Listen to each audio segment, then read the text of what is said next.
अब तक हमने आइडियल गैस और रियल गैस क्या है वो हमने समझ लिया।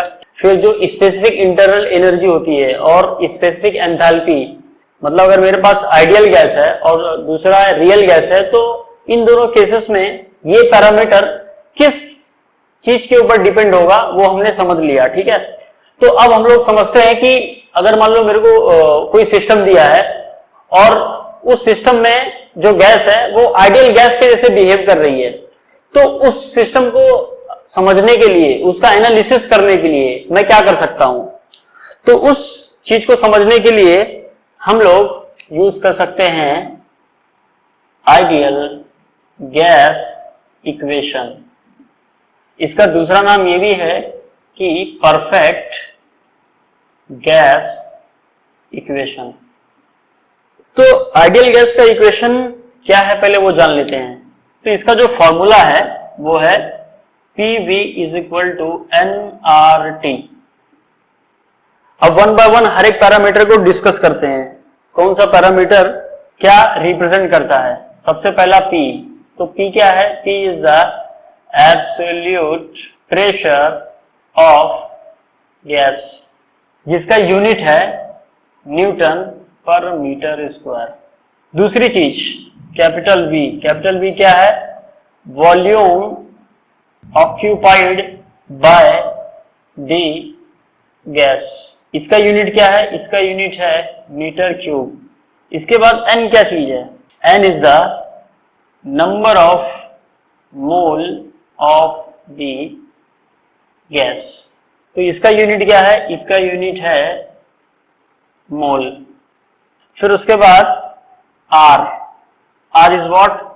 ये है यूनिवर्सल गैस कांस्टेंट, जिसकी वैल्यू है 8.314 जूल पर मोल पर केल्विन। ठीक है, बहुत इंपॉर्टेंट है, इसको आप याद कर लेना क्योंकि इसकी जरूरत आपको बहुत सारे प्रॉब्लम में पड़ने वाली है। ठीक है, फिर T क्या है? T is the temperature of gas और इसका यूनिट है केल्विन। यहां तक ओके है? तो अगर मुझे number of mole of the gas पता है तो वो केस में मैं सिंपली ये इक्वेशन यूज कर सकता हूं। लेकिन सपोज मुझे गैस का मास दिया है, if mass of gas is given, तो वो केस में मैं इस इक्वेशन को कैसे यूज कर सकता हूं उसको हम लोग समझ लेते हैं। तो अगर गैस का मास दे दिया, लेट से गैस का मास जो है वो है स्मॉल m, तो वो केस में हम लोग क्या कर सकते हैं? अब ये जो number of mole of the gas है हम लोग इसका यूज करेंगे, कैसे वो देख लेते हैं। तो small n is equal to mass of gas to the molecular mass of gas, ये फॉर्मूला है। सिंबॉलिकली इसकी जगह मैं स्मॉल m लिख सकता हूं, इसकी जगह पे जो molecular mass of the gas है उसको मैं म्यू से रिप्रेजेंट करता हूं। ठीक है, तो ये बन गया मेरा फॉर्मूला। अब इसमें क्या क्या होगा वो देख लेते हैं।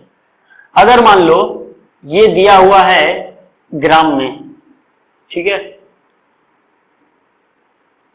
तो ये केस में इसका यूनिट क्या होगा? इसका यूनिट होगा ग्राम पर मोल।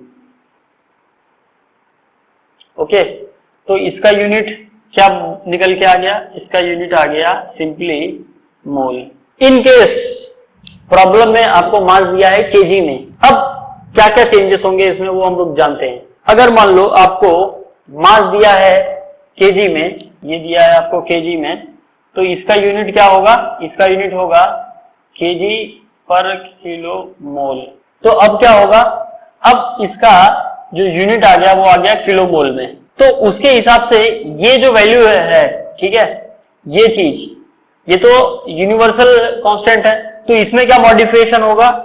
इसमें मॉडिफिकेशन ये होगा कि अगर मुझे ये जो नंबर ऑफ मोल्स है ये किलो मोल में दिया हुआ है या मुझे बाय कैलकुलेशन ये किलो मोल में आया, तो मैं इसको क्या कर सकता हूं?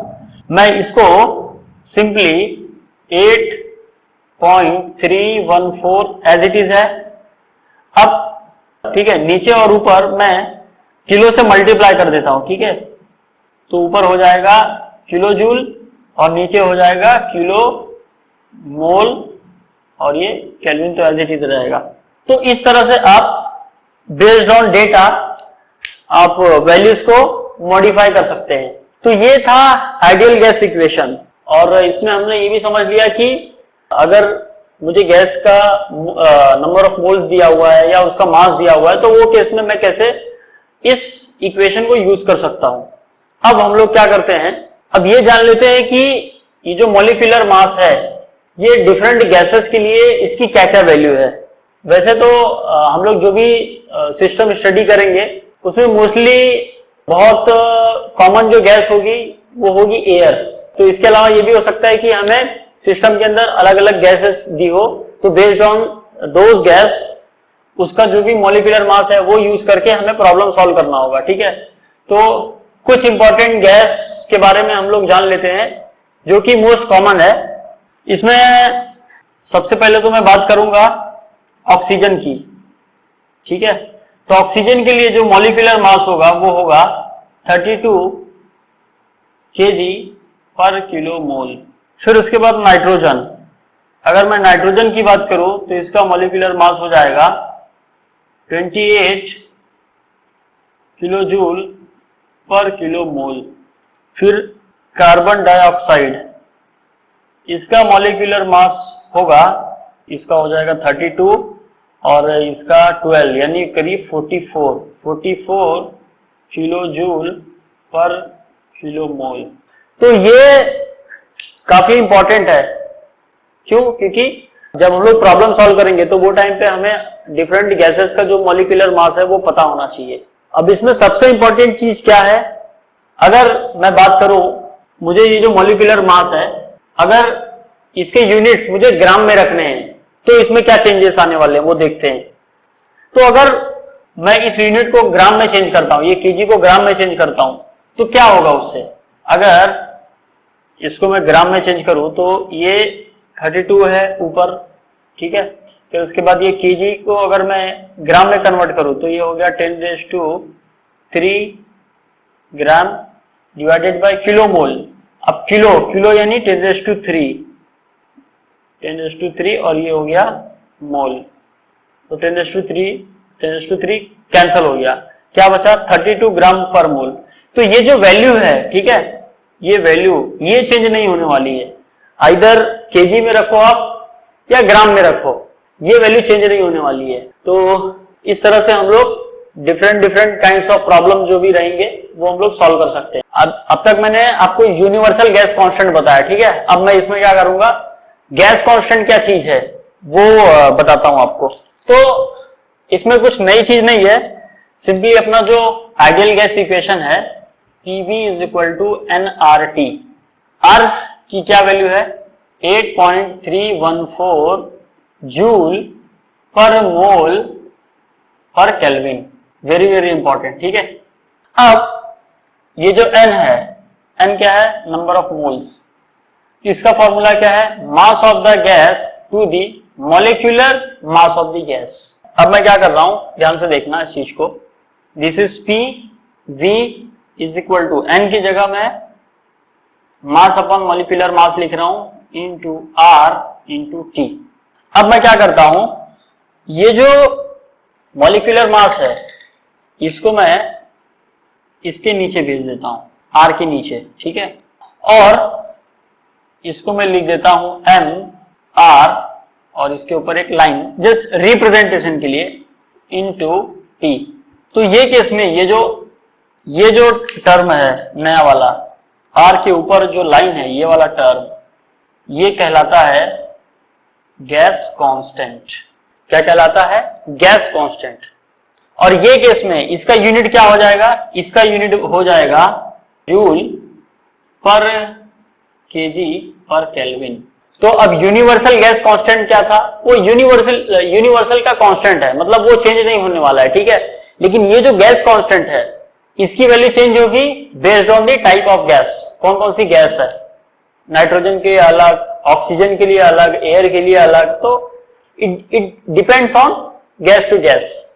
तो ये मुझे एक नया इक्वेशन मिल गया कि अगर मुझे सिंपली डायरेक्ट मास दिया है गैस का और गैस कांस्टेंट दिया है तो मैं डायरेक्टली जो है ये इक्वेशन यूज कर सकता हूं। अब इसमें कंफ्यूज मत होना आप, मतलब किसी कहीं कहीं आप देखेंगे कि मतलब आप इसमें देखेंगे कहीं कहीं गैस कांस्टेंट के लिए आर सिंबल यूज किया गया है और आर लाइन के लिए ये वाला नोटेशन है, ये जो है ये यूनिवर्सल गैस कांस्टेंट के लिए यूज किया गया है। तो आप इसमें कंफ्यूज मत होना, आपको सिंपली यूनिट से पता चल जाएगा कि ये गैस कांस्टेंट दिया है या यूनिवर्सल गैस कांस्टेंट है। तो उसके हिसाब से आप देख लेना, आप खाली उस टर्म को समझो, उसका नोटेशन तो वेरी हो सकता है, कुछ भी हो सकता है नोटेशन। तो चलो अब कुछ हम लोग इसके ऊपर प्रॉब्लम सॉल्व कर लेते हैं। तो ये क्वेश्चन गेट 2014 में 2 मार्क के लिए पूछा गया। इसमें बोला है कि a certain amount of an ideal gas is initially at a pressure P1 and temperature T1.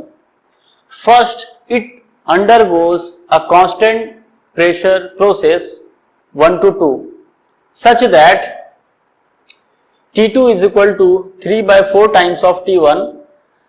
Then it undergoes a constant volume process 2 to 3 such that T3 is equal to T1 by T2. The ratio of the final volume to the initial volume of ideal gas.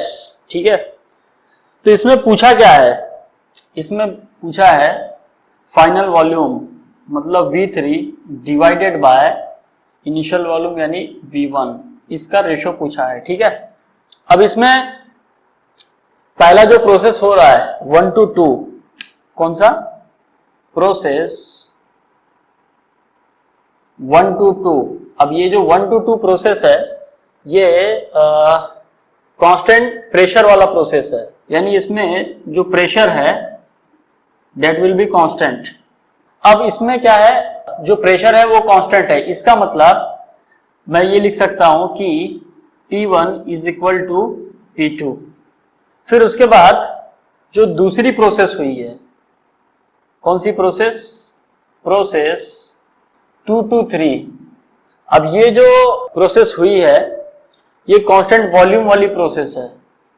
अब volume 2 to 3 constant है, इसका मतलब V2 is equal to V3।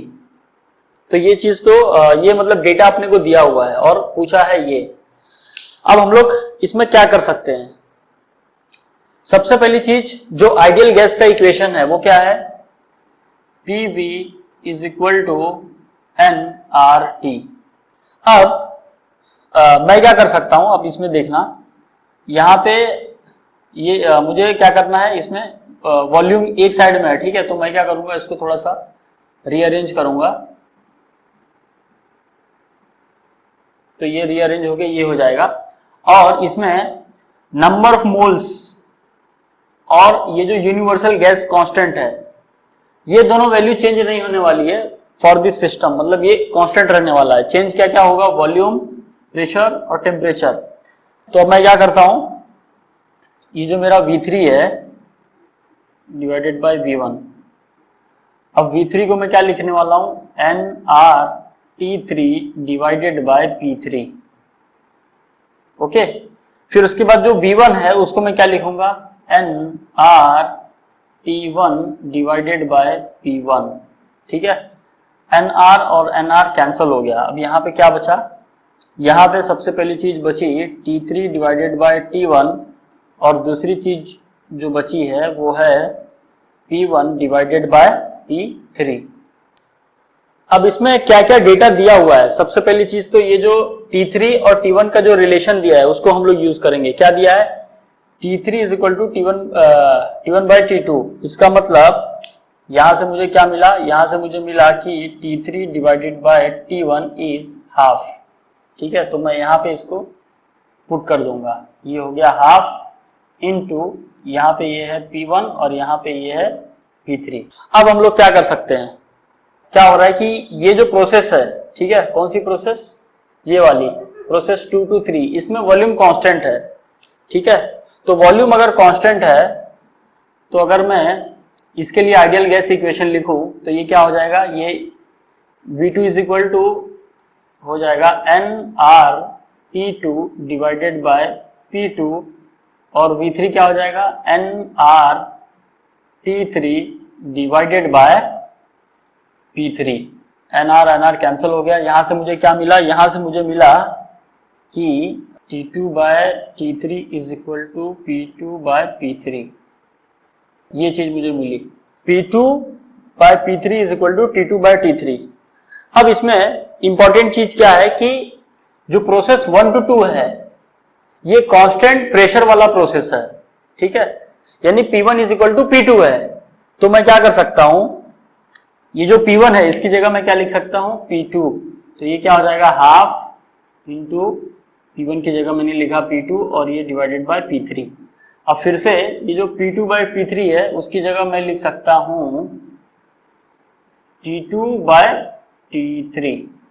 यहां तक okay है। अब T2 का relation भी दिया है T1 के साथ और T3 का रिलेशन भी दिया है T1 के साथ, तो अब मैं इसको यूज करूंगा।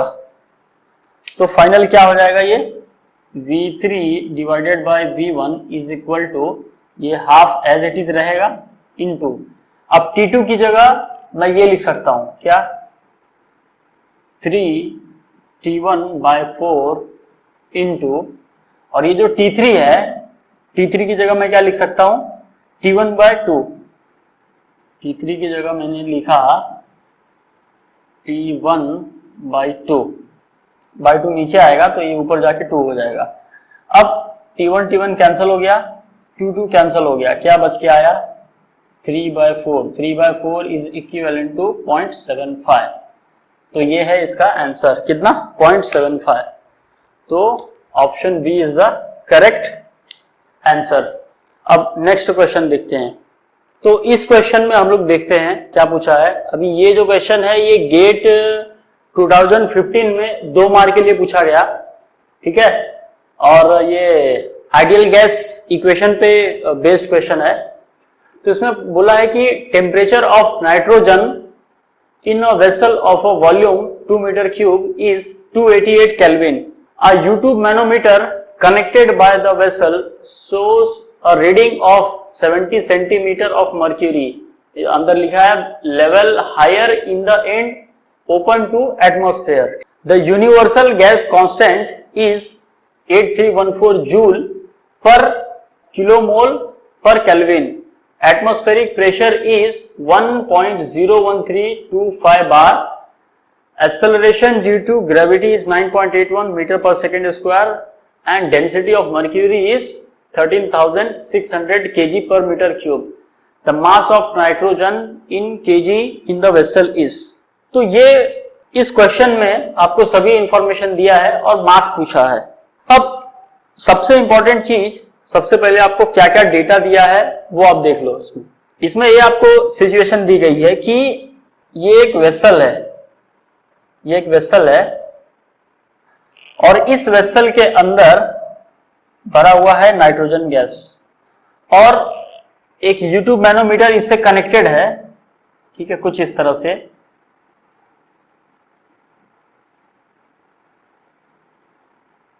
कुछ इस तरह से कनेक्टेड है और ये शो कर रहा है 70 सेंटीमीटर ऑफ मर्क्यूरी और higher in the this end which is open to atmosphere. मतलब इसके अंदर मर्क्यूरी है, ये अंदर इसमें मर्क्यूरी भरा हुआ है। इस U-tube मैनोमीटर के अंदर क्या है मर्क्यूरी, तो इसके अंदर मर्क्यूरी भरा हुआ है। और दूसरी इंपॉर्टेंट चीज ये है कि ये जो डिफरेंस है, ठीक है, ये जो डिफरेंस है ये वाला दिस टू दिस, ये दिया है 70 सेंटीमीटर, अंदर है नाइट्रोजन गैस।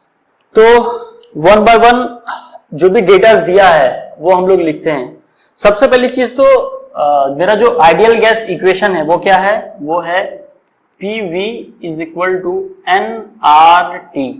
अब सबसे पहले बात करते हैं प्रेशर की। प्रेशर, ये जो P है वो क्या है एब्सोल्यूट प्रेशर, एब्सोल्यूट प्रेशर। अब इसमें क्वेश्चन ये आ जाता है कि ये जो मेरे को दिया है, ये जो U-tube मैनोमीटर यहाँ पे कनेक्टेड है और this end is open to atmosphere और अंदर जो गैस है, ठीक है, ये गैस है, ओके, कुछ इस तरह से अब इस गैस का प्रेशर एटमॉस्फेयर से ज्यादा है, इसीलिए ये जो लेवल है ये नीचे की तरफ है और ये ऊपर गया है, ठीक। अगर मान लो इस नाइट्रोजन गैस का प्रेशर कम होता तो वो केस में क्या होता, ये जो लेवल है ये यहाँ पे होता और ये यहाँ पे होता। इसका मतलब ये था कि inside pressure is less than atmospheric pressure, लेकिन अभी सिचुएशन रिवर्स है। क्या है कि नाइट्रोजन गैस का जो प्रेशर है वो ग्रेटर देन एटमॉस्फेरिक प्रेशर है, इसकी वजह से ये लेवल यहाँ पे राइज हो गया। अब इसमें इंपॉर्टेंट चीज सबसे पहले ये है कि मैंने बात तो कर दी एब्सोल्यूट प्रेशर की, बट एब्सोल्यूट प्रेशर है क्या चीज, मैं इसके डिटेल में ज्यादा नहीं जाने वाला हूं। मैं जस्ट एक इसका ओवरव्यू दे दूंगा और प्रेशर के ऊपर हम लोग डिटेल स्टडी जो है फ्लूइड मैकेनिक्स में करेंगे। ये एक्सेस मुझे प्रेशर बताता है, यहां पे प्रेशर की वैल्यू है 0, ठीक है। ये मेरा रेफरेंस है, क्या है, रेफरेंस लाइन। अब ये जो एटमॉस्फेरिक प्रेशर है कितना है 1.01325 बार, तो एटमॉस्फेरिक प्रेशर ये है, ठीक है। इतनी वैल्यू ये जो है ये एटमॉस्फेरिक प्रेशर है, एटमॉस्फेरिक प्रेशर। और इसकी वैल्यू आपको दी है, कितनी दी है 1.01325 बार। और ये जो 70 सेंटीमीटर ऑफ मर्क्यूरी दिया हुआ है ये क्या है, this is above the atmospheric pressure, मतलब 70 centimetre of mercury atmospheric pressure से इतना ज्यादा है, ठीक है। मतलब ये जो 70 सेंटीमीटर दिया है वो एक्चुअल में आपको ये दिया है, क्योंकि ये ओपन है। इसका मतलब ये जो 70 सेंटीमीटर ऑफ मर्क्यूरी है this is above the atmospheric pressure, atmospheric pressure से इतना ज्यादा, कितना 70 सेंटीमीटर ऑफ मर्क्यूरी। तो अब ये जो है 70 सेंटीमीटर ये मुझे किस में दिया है, इस मर्क्यूरी के हाइट में दिया हुआ है, ठीक है, in terms of height of the mercury column. तो मुझे क्या करना पड़ेगा, मुझे इसको जो है अपना जो स्टैंडर्ड यूनिट है उसमें कन्वर्ट करना पड़ेगा। प्रेशर का जो जनरलाइज फॉर्मूला है वो क्या है, pressure is equal to rho G H. इसके बारे में हम लोग और डिस्कशन करेंगे, बट फिलहाल ये जान लेते हैं कि इसका जो फॉर्मूला है वो क्या है, रो जी एच। रो क्या है, rho is the density, G is the acceleration due to gravity, H is the height of liquid column. तो अब रो की बात करूं मतलब डेंसिटी, तो इस मर्क्यूरी की डेंसिटी कितनी दी है यहाँ पे, ये है 13600। सबको ऐसा ही यूनिट में ही रखना है हमें। जी कितना है, जी है 9.81 इंटू, अभी ये 70 सेंटीमीटर है तो मीटर में कितना हो जाएगा, मीटर में हो जाएगा ये 0.7। अब इसको मैं मल्टीप्लाई करता हूं, नियरली आ रहा है 93391.2। यूनिट क्या होगा इसका, यूनिट हो जाएगा न्यूटन पर मीटर स्क्वायर। अब ये जो प्रेशर मुझे यहाँ पे मिला, ये जो मैंने कैलकुलेट किया, ये क्या है, this is the gauge pressure. मतलब जो ऐसा प्रेशर जिसका रेफरेंस एटमॉस्फेरिक प्रेशर हो, ये जो प्रेशर दिखा रहा है this is above the atmospheric pressure दिखा रहा है, तो ये मुझे मिल गया, गेज मिल गया, ठीक है, गेज प्रेशर मिल गया। तो इसकी वैल्यू क्या आ गई, इसकी वैल्यू आ गई 93391.2 न्यूटन पर मीटर स्क्वायर। अब एटमॉस्फेरिक प्रेशर मुझे पता है, फिर उसके बाद अभी गेज प्रेशर भी मुझे पता चल गया, तो अब मैं एब्सोल्यूट प्रेशर फाइंड कर सकता हूं। तो एब्सोल्यूट प्रेशर क्या होगा, एब्सोल्यूट प्रेशर होगा ऐसा प्रेशर जिसका रेफरेंस हम लोग 0 से मेजर करते हैं, यानी ये हो जाएगा मेरा एब्सोल्यूट। तो इसका मतलब एब्सोल्यूट प्रेशर क्या होगा, this pressure plus this pressure, ठीक है, यानी ये जो मुझे प्रेशर चाहिए वो एब्सोल्यूट है। तो इसके लिए मैं क्या करूंगा, this P is equal to atmospheric pressure plus ये गेज प्रेशर। अब इसको मैंने ऐड कर दिया दोनों को। अब ये जो एटमॉस्फेरिक है वो आपको इतना बार दिया हुआ है, इसका मतलब ये है 1.01325 into 10⁵। 1 bar is equal to 10⁵ newton पर metre square plus gauge pressure is 9339.2, ठीक है। अब इसको ऐड कर लो, आप ऐड करोगे तो क्या मिलेगा, ऐड करने के बाद मिलेगा, तो मुझे मिल गया 194716.2 न्यूटन पर metre square. This is my absolute pressure in the vessel. तो वेसल के अंदर एब्सोल्यूट प्रेशर जो मिला वो ये मिला। अब प्रेशर तो मुझे मिल गया, प्रेशर मुझे मिल गया, अब मुझे चाहिए वॉल्यूम। वॉल्यूम जो है वो डायरेक्टली दिया हुआ है यहाँ पे 2 मीटर क्यूब, ये वॉल्यूम हो गया। फिर nRT, अब इसमें से n मैं लास्ट में फाइंड करता हूं, पहले R की हम लोग बात करते हैं। R जो है, R is the universal gas constant. ये कितना दिया आपने को, 8314 जूल पर किलोमोल पर केल्विन, तो ये यहाँ पे दिया हुआ है। अब ये जो टेम्परेचर दिया है, टेम्परेचर इसमें 288 केल्विन दिया हुआ है, दिस इज माय टेम्परेचर। अब ये जो, अब आप इसमें ध्यान देना कि ये जो R है, R का यूनिट किस में दिया हुआ है, जूल पर किलोमोल पर केल्विन, ठीक है। तो यहां पे किलोमोल है, क्या है, किलोमोल। इसका मतलब ये जो N होगा इसका यूनिट भी किस में आना चाहिए, किलोमोल में।